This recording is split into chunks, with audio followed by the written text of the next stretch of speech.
अस्सलाम वालेकुम। मेरा नाम डॉक्टर राजा मेहदी हसन है और मैं as a chief cardiologist Islamabad में काम कर रहा हूँ।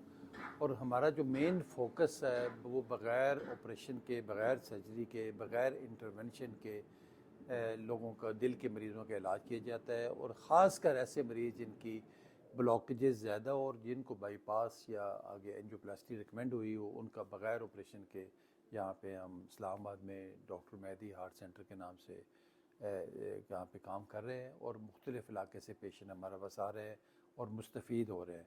स्पेशली यहाँ पे जो ECP का जो इलाज है, यानी एनहेंस्ड एक्सटर्नल काउंटर पल्सेशन, इसमें क्या होता है कि मरीज़ 1 घंटे के लिए हमारे पास आता है और मशीन के साथ यहाँ पे बेड पे लेटते हैं और उनके जो टांगों पे, थाइस पे और कमर के इर्द गिर्द वो जो जैकेट्स हैं, जो कफ्स बांधे जाते हैं और फिर प्रेशर दे के मशीन को जब ऑन करते हैं हम, तो उसमें कुछ हार्मोन्स, केमिकल रिलीज़ होते हैं जिसकी वजह से एक्स्ट्रा शरेयानें बनती हैं और मरीज़ के जो सिम्टम्स हैं आस्ता आस्ता कम होकर वो ख़त्म हो जाते हैं, क्योंकि वो नेचुरल बाईपास की शक्ल इख्तियार कर जाते हैं। जहाँ जहाँ ब्लॉकेज होगी वहाँ पे ये नेचुरल बाईपास बन जाते हैं और मरीज़ की जो अलामात हैं, सीने में दर्द होना, घबराहट होना, सांस फूलना, वो आस्ता आस्ता कम होकर वो ख़त्म हो जाते हैं।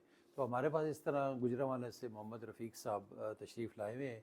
इनको शुगर, ब्लड प्रेशर पहले से चल रही थी, फिर बाद में इनकी हार्ट ब्लॉकेजेस हुई, अनस्टेबल एंजाइना हुआ इनको, चेस्ट पेन हुई, तो जब टेस्ट करवाया गया तो इनकी ब्लॉकेज थी काफ़ी सारी। 2018 से इनके फिर वो स्टंट पड़ना शुरू हुए। 2018, 19, 20 में आलमोस्ट को 3 स्टंट पड़ चुके हैं। लेकिन वो फिर स्टंट पड़ता है, कुछ अर्से बाद फिर वही हाल हो जाता है, फिर दर्द शुरू होगी, फिर घबराहट होगी, सांस फूलना शुरू हो जाता है। तो ये आलमोस्ट ये तंग पड़ गए थे इनसे और ये किसी रेफरेंस से हमारे पास आए हैं। हमने इनकी ये ECP थेरेपी और साथ डिटॉक्सिफिकेशन की है और अल्लाह का शुक्र है, अल्हम्दुलिल्लाह ये कि काफ़ी बेहतर हैं। अब रूटीन एक्टिविटीज़ अपनी कर रहे हैं, चल फिर रहे हैं। आइए हम इनसे बात करते हैं। रफ़ीक साहब, अस्सलाम वालेकुम। वालेकुम अस्सलाम सर। ठीक। रफ़ीक साहब, आप बताइएगा हमारे व्यूअर्स को, सुनने वालों को, कि आपके साथ क्या पेश आया, किस तरह आपको शुगर के बाद आपको हार्ट की तकलीफ़ हुई, फिर आपको स्टंट पड़े, फिर आपका वही हाल हुआ। तो अभी आप कैसा महसूस कर रहे हैं आप ECP करवाने के बाद? जी अल्हम्दुलिल्लाह, अल्लाह के एहसान है, मैं बेहतर हूँ अब।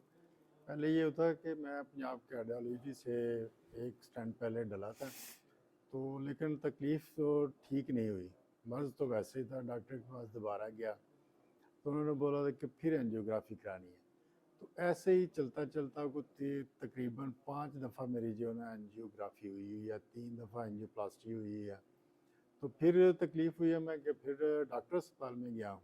उधर डॉक्टर साहब ने बोला कि आप दोबारा फिर एंजियोग्राफी करानी है।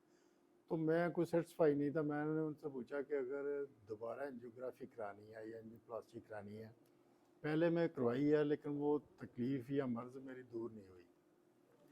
तो फिर अल्लाह का शुक्र कि ऐसा सब लगा कि किसी दोस्त ने कोई रेफरेंस दिया, फिर मैं इधर आया। तो डॉक्टर राजा साहब से मैंने कंसल्ट किया। तो एक तो मैंने सबसे अच्छा इनको भाई पाया कि डॉक्टर के अलावा बहुत अच्छा बिहेवियर है इनका। तो मैं इधर आया तो इंशाल्लाह बेहतर है, अल्लाह का बहुत फजल है कि मैं अब चल फिर सकता हूँ, ठीक हूँ। तो मेरा सेशन भी कंप्लीट हो रहा है।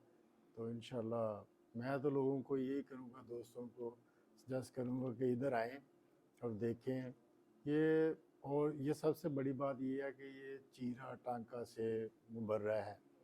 तो मैं तो कहता हूँ ये बहुत आसान है। आए इधर, ये इकनॉमिक भी जो है ना वो कम में पैसे उधर से ना। तो दूसरा गरीब लोग भी अफोर्ड कर सकते हैं। तो मैं तो कहूँगा कि इधर आएँ और इनसे मिलें आके। तो अल्लाह आपको भी शिफा दे, मुझे भी शिफा दे, सबको शिफा दे भाई। बहुत मेहरबानी, थैंक यू। बहुत शुक्रिया रफ़ीक साहब, बहुत शुक्रिया इतने अच्छे कलमात अदा करने का। और मकसद भी देखें इलाज का यही होता है कि जो आपके सिम्टम्स हैं, जो आपकी तकलीफ़ है, जो आपके अलामात हैं, वो रफ़ा होने चाहिए। अच्छा। और वो किसी भी तरीके से, ज़ाहिर है हर बंदा अपनी तरफ से कोशिश करता है।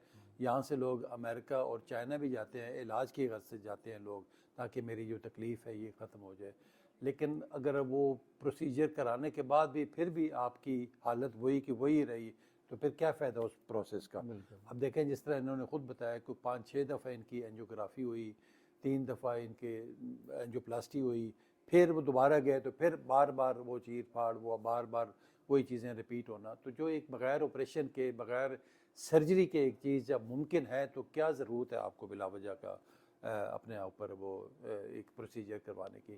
तो एक आम तौर पे जो बाकी ममालिक में भी होता यही है कि सबसे पहले जो ट्रीटमेंट किया जाता है वो आपकी मेडिकेशन है, वो हार्ट अटैक के बाद। दूसरा फिर नॉन इन्वेजिव तरीके से, यानी बग़ैर सर्जरी के, जिस तरह कोई थेरेपीज़ हैं, बग़ैर उसके कोई एक्सरसाइजेज़ हैं, फ़िज़ियोथेरेपी, ये सारी एडवाइस की जाती है। फिर जो सर्जिकल प्रोसीजर है उसको बिल्कुल एंड पे लेके जाते हैं कि जाके जब कोई आपके पास हल ना हो, दवाई खाने के बावजूद सारे बग़ैर सर्जरी के जो मनूवर्स हैं, जो थेरेपीज़ करवाने के बावजूद भी फिर भी आप अगर सिम्टोमेटिक हैं, दर्द हो रहा है आपको, फिर भी वही सिम्टम, फिर आप आगे मूव करते हैं कि चलें यार अब मेरे पास चारा नहीं है कि मैं कोई और प्रोसीजर नहीं करवा सकता, तो आगे अल्टीमेट हल यही है कि मैं आगे फिर बाईपास करवा लूँ, या वो भी अगर मरीज़ की मर्ज़ी हो तो मेरी सबसे रिक्वेस्ट होगी कि आप कम अज़ कम यहाँ के देखें कि किस तरीके से हम यहाँ पे बग़ैर ऑपरेशन के, बग़ैर सर्जरी के,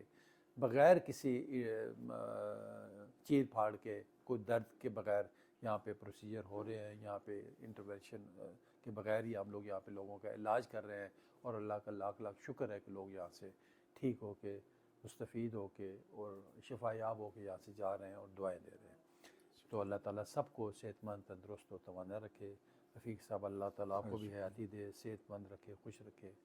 तो बहुत शुक्रिया, थैंक यू वेरी मच।